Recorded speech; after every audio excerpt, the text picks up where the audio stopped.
Of all the enemies to public liberty, war is perhaps to be the most dreaded because it comprises and develops the germ of every other. This is what James Madison wrote on April 20th, 1795. The greatest threat to public liberty is war, and this is what you have to understand as an American. What do you think gives us liberty in this country? It's not our economic wealth, it's not our great armies. That gives us safety and security, but what gives us liberty is the Constitution. Without the Constitution, you'd have nothing. Look, China has great armies and China has economic prosperity, but are they free? The people are not free because they are dictated to top down. And this is what you have to understand about America. We are supposed to be exception to that rule, and the only thing that prevents you from being dictated to by those in power is the document we call the Constitution. If you fail to protect that, you lose your liberties, plain and simple. And as Madison wrote, the greatest enemy to liberty is war. And this is why you have to be especially alarmed right now as an American after what Trump did by bombing Iran. Now, you may agree that Iran is a threat, and you may agree that, we should even go to war with them. That is irrelevant. What you have to see as an American is that if you feel that way, then it is the duty of your elected representatives in Congress to declare war before the executive branch, meaning the president, can then direct that war.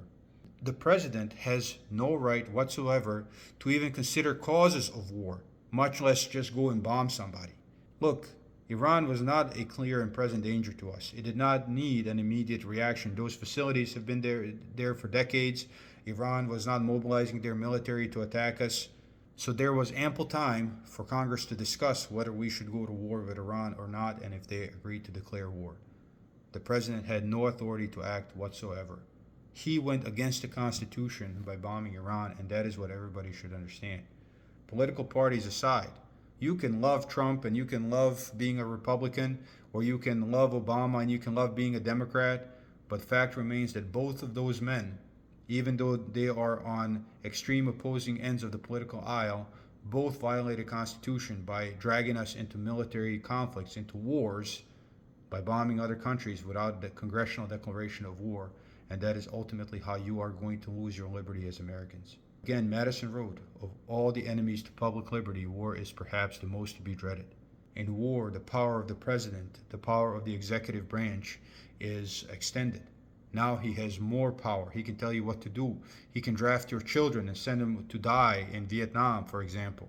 He can do what the Ukrainians are doing and just snatch your kids off the street. All that is very important to understand, because in war, you lose your liberty. You become a slave. This is why the founders of this country made it difficult for war to be started, or tried to make it difficult for war to be started by one man.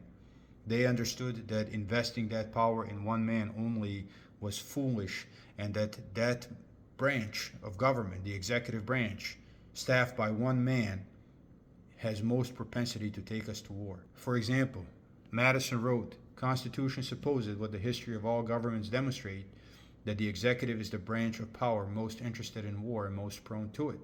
It has accordingly, with studied care, they studied this, vested the question of war in the legislature. He also wrote, in no part of the Constitution is more wisdom to be found than in the clause which confides the question of war or peace to the legislature and not to the executive.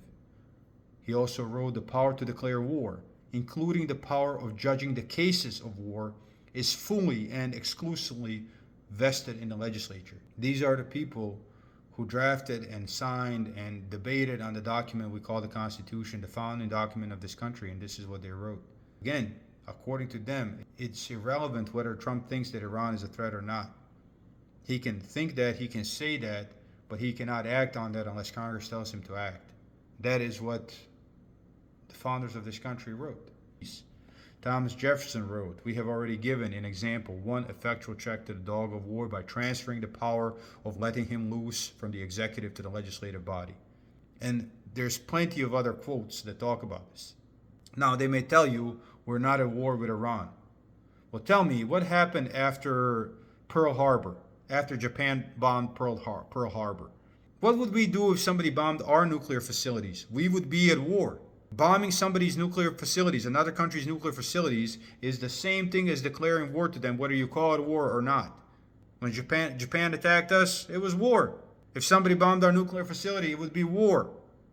And this is why the president cannot be allowed constitutionally, is not allowed constitutionally, to just go and bomb another country without deliberation of the legislative branch and their declaration of war. When they declare war, then you can go fight. We, the American people, when we enlist in the armed services of this country, we take an oath to defend the Constitution of the United States of America against all enemies, foreign and domestic. It doesn't matter if they're Republican. It does not matter if they're Democrats.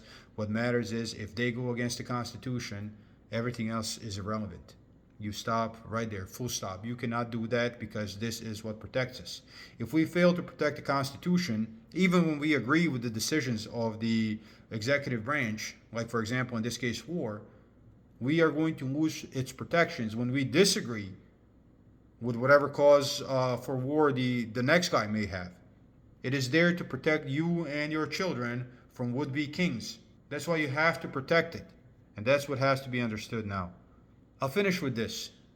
War is not without a price or a profit. Who benefits from wars? In this instance, it is a foreign nation, Israel. Who else benefits?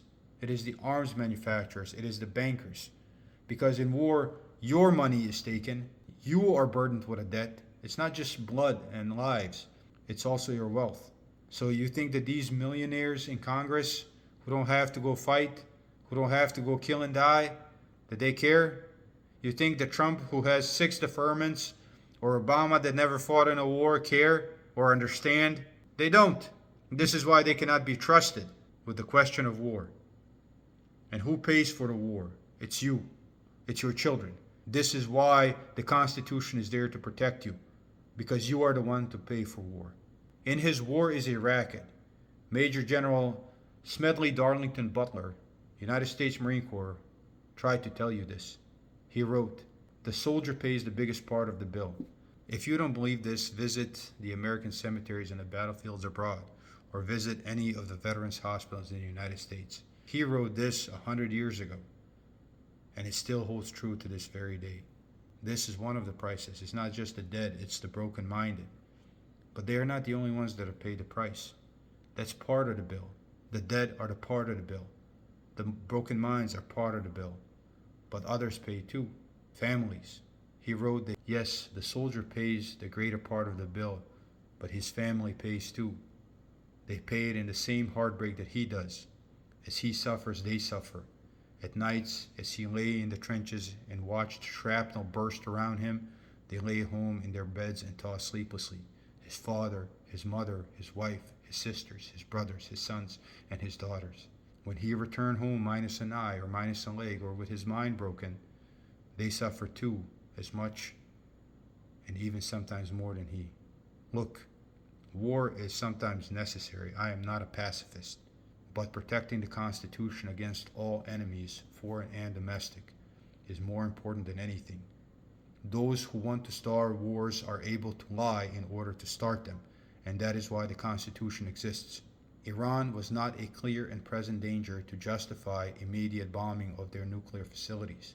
If Congress wanted to go that route, they could have deliberated, they could have discussed and debated benefits and consequences of such an action, and then declared war and went and did that. It was not up to the president. He does not have the constitutional power to do that. So whether you agree that Iran is a threat or not is irrelevant. Constitution has to be followed in all cases, or it won't be there for you when you need it in your case. The only way to war for people who are free has to be the constitutional way, because you are the one paying the price, like Major General Butler told you and explained to you. Don't let fear-mongers justify it for you in any kind of way, and understand what the price of war is, because it is your lives, the lives of your family and your children. That is why Constitution exists, because you pay the price. Defend the Constitution against all enemies, foreign and domestic, or forever lose your liberty.